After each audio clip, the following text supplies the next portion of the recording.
Bonjour à tous, bonjour chers amis et bonjour à tous mes frères et sœurs en Jésus-Christ. Alors, ce matin encore, j'aimerais vous encourager et dans une direction bien précise, c'est-à-dire nous devons prendre chaque jour des forces à la source de la vie, c'est-à-dire la source que Dieu a mis à notre disposition. Il est écrit que dans Ésaïe chapitre 40, versets 29 et 30, il donne de la force à celui qui est fatigué et il augmente la vigueur à celui qui tombe en défaillance. Les adolescents se fatiguent et se lassent, et les jeunes hommes même chancellent. Mais ceux qui se confient en l'Éternel renouvellent leurs forces. Ils prennent le vol comme les aigles, ils courent et ne se lassent point, ils marchent et ne se fatiguent point. Voyez-vous, ce qui est extraordinaire, c'est toujours cette parole qui nous a été donnée et qui continue à faire son chemin. Hein, à faire son chemin. Cette parole, vous savez, souviens-toi quand Michée disait au chapitre 5, versets 1, 3 et 4, « Et toi, Bethléem, Ephrata, petite entre les milliers de Juda, de toi sortira pour moi celui qui dominera sur Israël, c'est-à-dire Jésus. » Et un mystère, c'est-à-dire et dont l'origine remonte aux temps anciens, au jour de l'éternité. Et il se présentera, il gouvernera avec la force de l'Éternel. C'est-à-dire, la force qui nous est donnée, c'est la force de l'Éternel, c'est la force qui est en Jésus-Christ. Et la Bible nous dit, avec la majesté du nom de l'Éternel, son Dieu, c'est lui qui ramènera la paix. Et pas seulement la paix au travers des nations, mais d'abord, la première paix qu'il va ramener, c'est la paix vis-à-vis parfois des guerres qui sont intérieures dans notre cœur. Et tout cela a été prophétisé. Chapitre 9 d'Ésaïe disait au verset 5, « Car un enfant nous est né, un fils nous est donné, Jésus, et la domination reposera sur son épaule. » Ça fait du bien. On l'appellera admirable, conseiller, Dieu puissant, Père éternel, prince de la paix. Voyez-vous, il faut peser les mots. Et quand on le dit, c'est un peu comme David qui disait « Mon cœur dit de ta part, ô Éternel, cherchez l'Éternel. » C'est-à-dire que c'est notre âme qui a soif de boire à la source de vie. Et la source de vie nous dit justement, au travers de tous ces noms puissants, magnifiques, glorieux, eh bien, qui est Jésus-Christ? Et dans le Nouveau Testament aussi, Luc chapitre 2, versets 10 et 11 nous dit « Mais l'ange du Seigneur leur dit, ne craignez point. » Vous savez, quand il y a eu cette révélation, même au berger, tout cela, eh bien, il dit, ne craignez point, je vous annonce une bonne nouvelle qui sera pour tout le peuple un sujet de grande joie. Et nous sommes dans cette joie, parce que Christ s'est révélé à nous. Et c'est qu'aujourd'hui, dans la ville de David, il vous est né un sauveur. Ça y est, le sauveur est né, qui est le Christ, le Seigneur. Et Matthieu dira encore, Jésus étant né à Bethléem, en Judée, au temps du roi Hérode, et voici des mages d'Orient arrivèrent à Jérusalem et dirent, mais où est le roi des Juifs qui vient de naître? Là aussi, sa renommée a été jusqu'aux extrémités de la terre. Et Dieu l'a révélé même à ces mages, justement. Où est le roi des Juifs qui vient de naître? Car nous avons vu son étoile en Orient et nous sommes venus pour l'adorer. Voyez-vous, tout cela nous montre que si nous voulons boire à la source, il nous faut croire aussi que toutes ces prophéties se sont accomplies. Et ces prophéties qui se sont accomplies continuent à s'accomplir aujourd'hui. Jésus est resté le même. Matthieu 8, versets 1 et 2. Le soir, on amena auprès de Jésus plusieurs démoniaques. Il chassa les esprits par sa parole et il les guérit de toutes les maladies. C'est-à-dire, tous les malades étaient guéris, tous ceux qui s'approchaient de Christ, parce qu'il représente la force, il représente cette source en Dieu. Et tout cela afin que s'accomplisse ce qui avait été annoncé par Ésaïe le prophète. Il a pris nos infirmités, il s'est chargé de nos maladies. Et je vous invite à toujours aller un peu plus loin, c'est-à-dire avec le Seigneur. Parce que Christ a tout accompli, tout est fait, il n'y a plus rien à faire parce qu'il a tout accompli en mourant sur la croix du calvaire, il nous a racheté de nos péchés, c'est lui qui les a pris sur lui, il a payé le prix, et tout cela pour que nous ayons de la vie éternelle. Et là, à travers de Christ, en accomplissant la loi, il a ouvert la porte de la nouvelle alliance. Et c'est pour cela que la parole de Dieu nous montre que dans cette nouvelle alliance, il a tout résumé, le Seigneur, c'est-à-dire tous les 10 commandements, tout ce qu'il y avait dans la loi, il a résumé tout cela en 2 commandements. Tu aimeras le Seigneur ton Dieu de tout ton cœur, de toute ton âme et de toute ta pensée. C'est le premier, le plus grand des commandements, nous dit la parole de Dieu. Mais voici le second, qui lui est semblable. Tu aimeras ton prochain comme toi-même. De ces 2 commandements dépendent toute la loi et les prophètes. Toute la loi et les prophètes. Nous n'avons plus à revenir en arrière.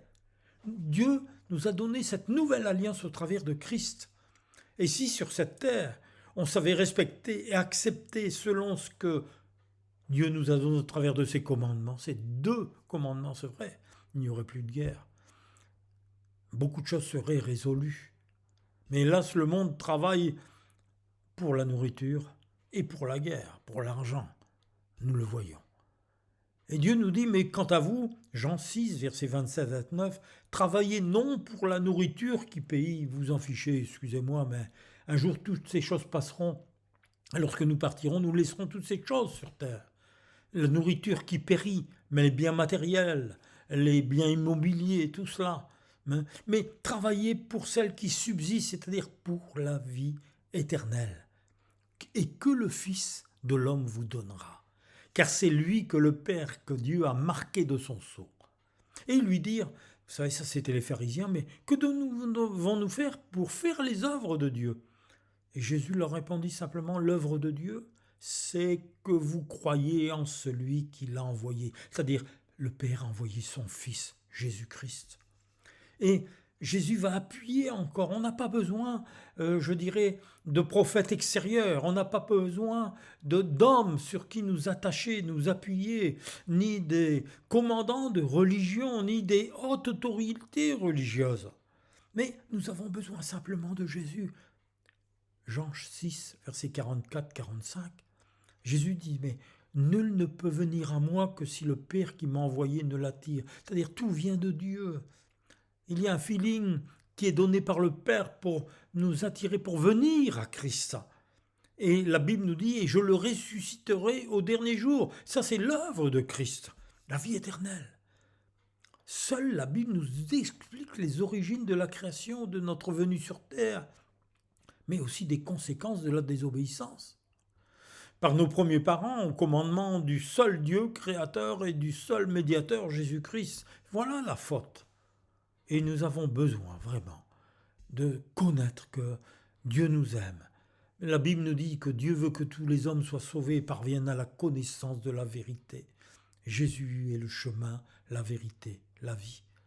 Car il y a un seul Dieu et aussi un seul médiateur entre Dieu et les hommes, Jésus-Christ, homme.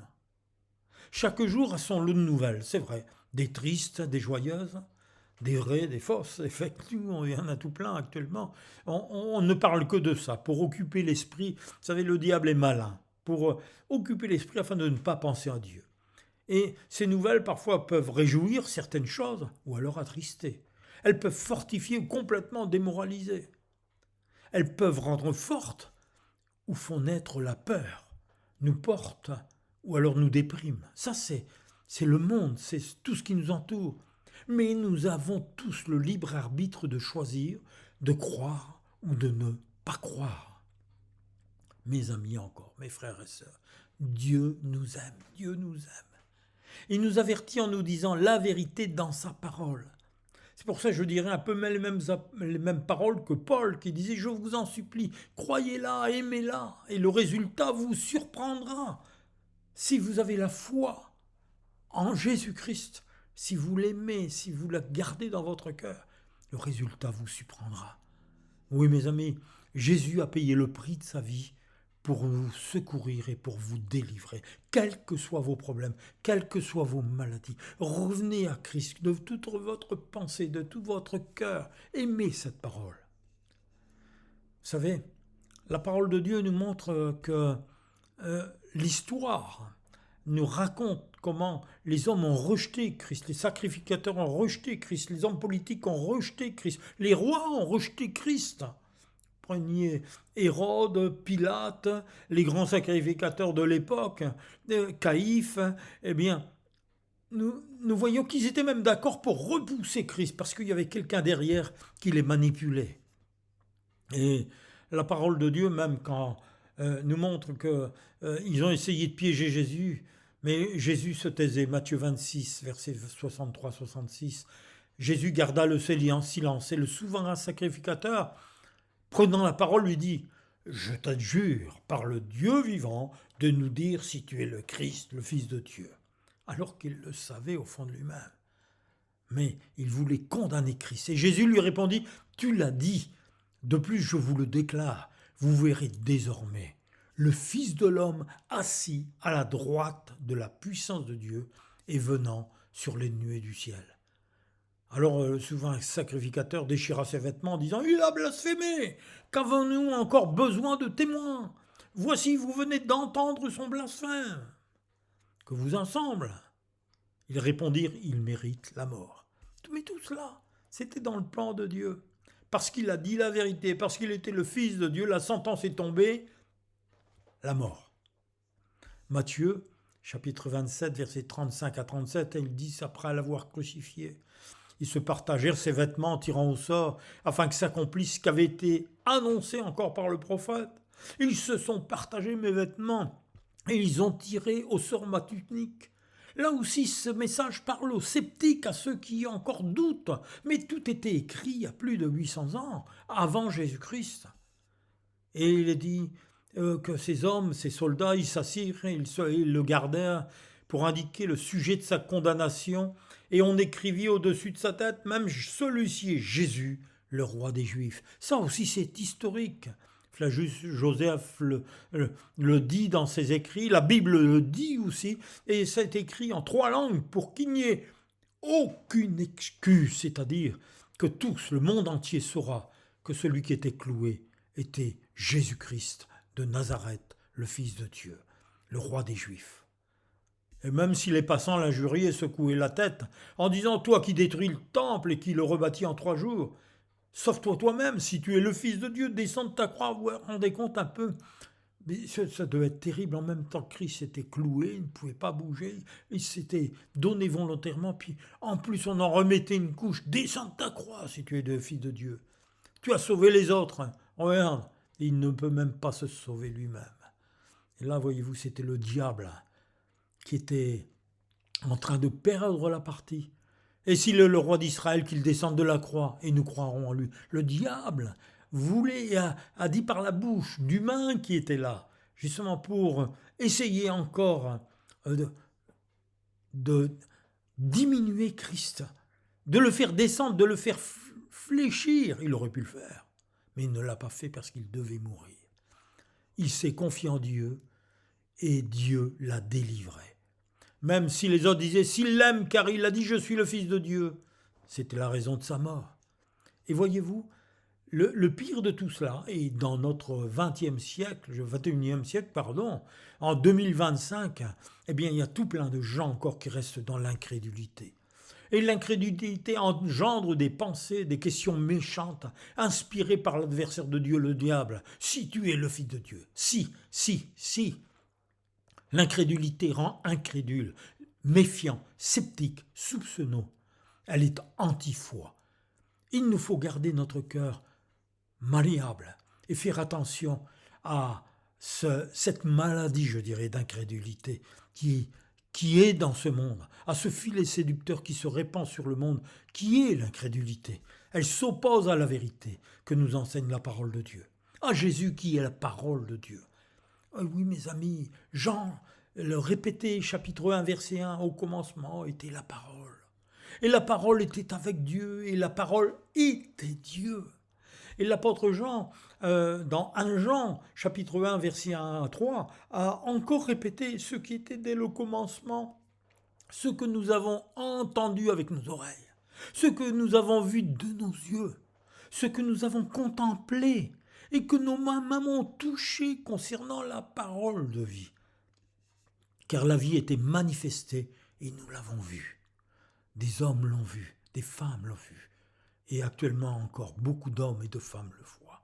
Et nous lui rendons témoignage, et nous vous annonçons la vie éternelle qui était auprès du Père et qui nous a été manifestée au travers de son Fils. Ce que nous avons vu et entendu, nous vous l'annonçons. À vous aussi, vous, qui êtes peut-être encore dans l'incrédulité, afin que vous soyez, vous aussi, en communion avec nous, c'est-à-dire que cette incrédulité soit remplacée par la foi. Or, notre communion est avec le Père et avec son Fils Jésus-Christ. Oui, l'incrédulité, c'est le contraire de crédule. Elle empêche de croire facilement comme un enfant qui écoute et qui croit ce qu'on lui dit. L'incrédulité, elle veut nous placer sous la séduction d'un homme, d'une femme, d'un système. Elle nous met sous des charmes trompeurs. Et l'attirance provoquée par cette personne ou ce système agit sur lui comme un envoûtement et lui fait perdre tout discernement. Ils sont prêts à faire n'importe quoi et à croire n'importe quoi dans leur incrédulité. Et il est incapable de lever les yeux vers le Seigneur Jésus, pourtant qui est simple, parce que c'est le message qui doit être compris pour tous, aussi bien des plus vieux que pour les enfants, pour être secourus. Car sa foi est fixée sur les discours qui l'ont séduit, ceux qui sont incrédules. Il est entièrement dominé par son moi charnel, son orgueil, sa propre convoitise a triomphé, sa religiosité a triomphé. Il est sous cette emprise, incapable de croire ce que Dieu est, car à Dieu, tout est possible. Le but de l'adversaire de Dieu, c'est de rendre incrédule, d'endurcir le cœur des hommes par des paroles mensongères, pour dominer et les éloigner de notre Père céleste qui n'attend qu'on saisisse sa main au travers de Jésus, et de la vérité qui est Christ, le Fils de Dieu qui délivre. Jacques disait, chapitre 1, verset 17-18, « Toute grâce excellente et tout don parfait descendent d'en haut, du Père des Lumières, chez lequel il n'y a ni changement, ni ombre de variation. » C'est pas comme le temps. Il fait beau aujourd'hui, demain c'est nuageux, il fait chaud aujourd'hui, demain il fait froid. Non, chez Dieu, le Seigneur, il n'y a aucune ombre de variation, il reste le même. Et il nous a engendrés par la nouvelle naissance, c'est-à-dire qu'il nous a donné sa vie par le Saint-Esprit, selon sa volonté, par la parole de vérité, parce que nous l'avons cru, nous l'avons reçu, afin que nous soyons en quelque sorte les prémices de ces créatures.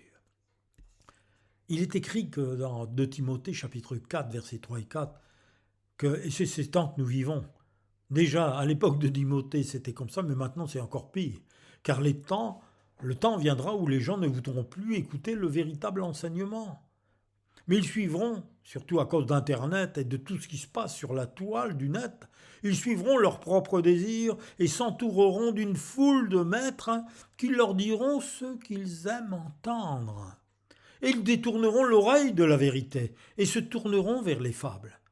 Et Pierre va en remettre une couche dans 2 Pierre, chapitre 3, versets 3 et 7, sachant qu'avant tout, que dans les derniers jours, il viendra des moqueurs avec leur raillerie, marchant selon leur propre convoitise. Tandis que par la même parole, les cieux et la terre d'à présent sont gardés et réservés pour le feu, c'est-à-dire lors du jugement dernier, et pour le jour du jugement et de la ruine des hommes impies. Ils ne veulent pas s'en souvenir. Là, c'est un déni. Et c'est un déni, oui, c'est un déni. C'est pourquoi Jérémie disait 23, verset 24, « Quelqu'un se tiendrait-il dans un lieu caché sans que je le voie, dit l'Éternel ? Ne remplis-je pas, moi, les cieux et la terre, dit l'Éternel. » Voilà. Voyez-vous, si votre morale est atteinte, si vous vous sentez sans force devant la montagne de problèmes qui se dressent devant vous, et si timidement vous pensez et vous disiez à Jésus, « Mais si tu peux, viens à mon secours », alors mon ami, mon frère, ma sœur, écoute sa réponse et demande-lui de venir à ton secours. Comme cet homme, ce père de famille, qui avait son fils qui était possédé, que dans son jeune âge, il était soit jeté dans le feu, ou bien l'esprit mauvais le jetait dans le feu, ou essayait de le noyer. Et puis après, il avait des crises d'épilepsie, il écumait, il y avait de la bave qui sortait. Et cet homme avait essayé de l'apporter aux disciples de Jésus qui n'ont pu rien faire. Et les pharisiens, les hommes religieux, c'était pareil, tout le monde discutait. Et à un moment, quand il a vu Jésus, il a dit « Seigneur, viens au secours de mon incrédulité. » Il a vu l'incrédulité qui est dans son cœur. Et si tu peux, il lui a dit, même si tu peux. Et Jésus, voyez-vous, il a écouté sa réponse. Et il était surpris. Il va dire, mais si tu peux, tu me dis ça à moi, si tu peux. Et Jésus va lui dire, Marc chapitre 9, verset 23, mais tout est possible à celui qui croit. C'est-à-dire, laisse ton incrédulité de côté. Crois au Fils que tu as devant toi. Crois cette parole que tu entends actuellement sur cet évangile sans contour. Et tu verras que Jésus va venir pour résoudre ta situation. Et là, dans l'histoire qui nous est racontée, Jésus a menacé l'esprit impur et l'esprit impur a quitté cet enfant qui était complètement guéri. Oui, tout est possible à celui qui croit. Ne pas se laisser impressionner ou être bloqué par les paroles des religieux incrédules et de tous ceux qui les fabriquent, de doctrines qui vous emmènent loin du Seigneur, parce qu'ils ont l'esprit obscurci. Prions, s'il vous plaît. Mon tendre Père céleste, je me tiens devant toi dans le nom de Jésus et je choisis de croire à tes paroles, car tu m'as transmis ta vie par Jésus ton Fils. Seigneur, je veux marcher par la foi et non par la peur, ni en mettant ma sécurité dans tout ce que le monde me propose. Et je confesse, Seigneur, je le confesse, et je proclame que tu es à mes côtés. Je ne crains rien, car ma destinée, Seigneur, ma vie est entre tes mains, totalement entre tes mains. Car tu n'as jamais cessé de régner, même dans l'invisible, dans ce que je ne vois pas. Père, au nom de Jésus, je te demande d'ouvrir mes yeux sur toute peur cachée que j'aurais reçue même de ma famille, dans les générations anciennes, et peut-être une peur qu'elle a incrustée en moi, dans ma vie. Seigneur, que toute infection d'incrédulité soit détruite au nom de Jésus. Seigneur, je veux regarder vers toi. Merci parce que je sais et je crois que toutes choses te sont possibles. Et toutes choses aussi sont possibles à ceux qui croient. Et je veux être de ceux qui croient par le beau nom de Jésus-Christ de Nazareth.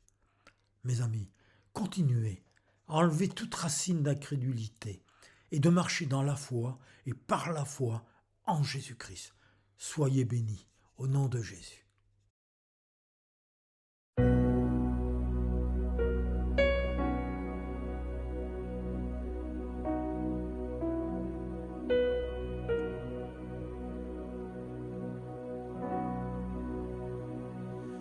Plus près de toi, tel est mon désir, mon roi. Toucher ton vêtement, ressentir ton onction sur moi.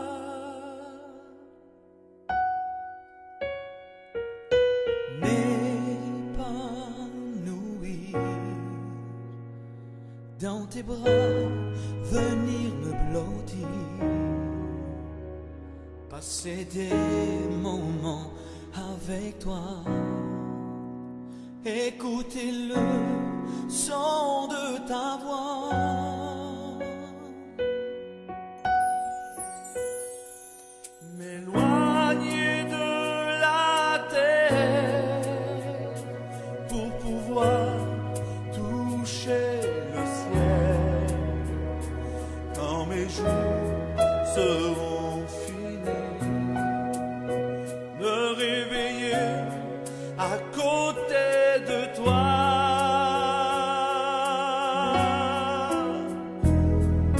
J'y arriverai, même coûte que coûte, même dans la douleur, les rires et les doutes, avec toi Seigneur dans ma vie. Sentiers sont